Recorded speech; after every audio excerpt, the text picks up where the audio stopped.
I wanted to do something kind of different for today's show. I don't know how it's going to go. But every day I'm like in between shows, I'm like, ooh, I want to talk about this.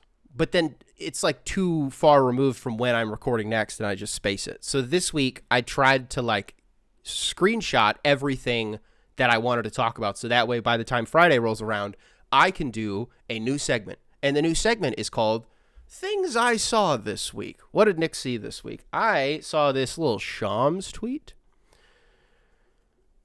Third fan returns on All-Star voting. I believe this is the last one before they announce. And I look at the front court in the West. I see the top 10. I'm not expecting to see Zion here. I don't think we have a reason to. But I think it's very, very funny that 5 years later, we're not talking about him anymore. And if we are talking about him, we're talking about him in a damn sense. You know what I mean? We're talking about him in a what could be sense. Not like what could have been, because like it could still happen with Zion, right? Because like it does happen. When he fucking plays, like it happens, right?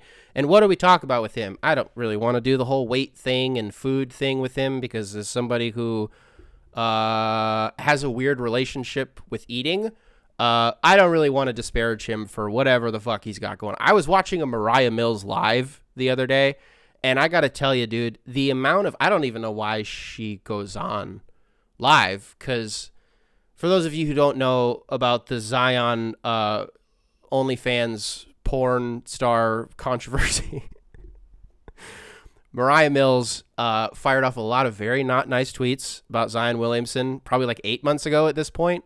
And I've just been obsessed with her as a personality ever since, because some of the shit that she says is so out of pocket and so not cool that I, as somebody who is drama and gossip driven, I just kind of have to follow the breadcrumbs, right? So she was on live and everybody's talking in the comments. Well, why am I talking about Mariah Mills and her fucking IG live? I don't care. I don't care. You at home don't care. Let's just talk about Zion, the basketball player. If I'm like Zion's team, right, I'm in his camp, and I see Domantas Sabonis is ahead of my client, it's not a slight to Domantas Sabonis. He should be above Zion. Hell, he should be like maybe top 5 in voting. Like Sabonis is good. Not top 5, that's crazy. But he's good, right? Anybody is going to pick him over Zion for the most part. But it's the principle of it, right?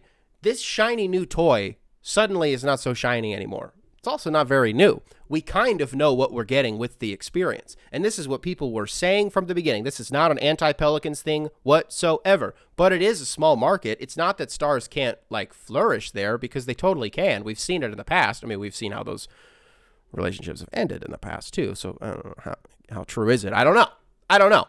But what I do know is that Zion Williamson, in the year of our Lord 2024, just like not being in consideration for an all-star is devastating. Like as a fan, as a guy who likes watching basketball, there was not a player in a lot of our lives in college basketball that was as dominant as he was. It's not like we got to see LeBron in college. You know what I mean? So even if you're going to sit there and be like, well, I was alive for St. Vincent, St. Mary, LeBron. Cool. I was, but like I was 3. So like that doesn't mean anything to me. Zion Williamson comes into the league. Into the NCAA. He goes to Duke. He's the most dominant player we've ever seen. If you go back and watch what they did to, was it Kentucky in the Champions Classic? When every year when it's like Michigan State, Duke, Kansas, and who am I forgetting? Michigan State, Kansas, Duke. Michigan State, Kansas, Duke. It's literally not North Carolina. Michigan State, Kansas, Duke. Whoever the other team is. Kentucky, thank God. Michigan State, Kansas, Kentucky, Duke. I think it was Duke, Kentucky. Go back and watch what he and RJ Barrett and Cam Reddish and Jack White and all those guys, I think it was Trey Jones on that team. Go look at what they did. Go look at what they did all season. To fast forward now and to not have that guy drop stepping every other fucking possession and giving dudes 50 because you can't stop mass like that is devastating to me. And I wish we got to hear from Zion more.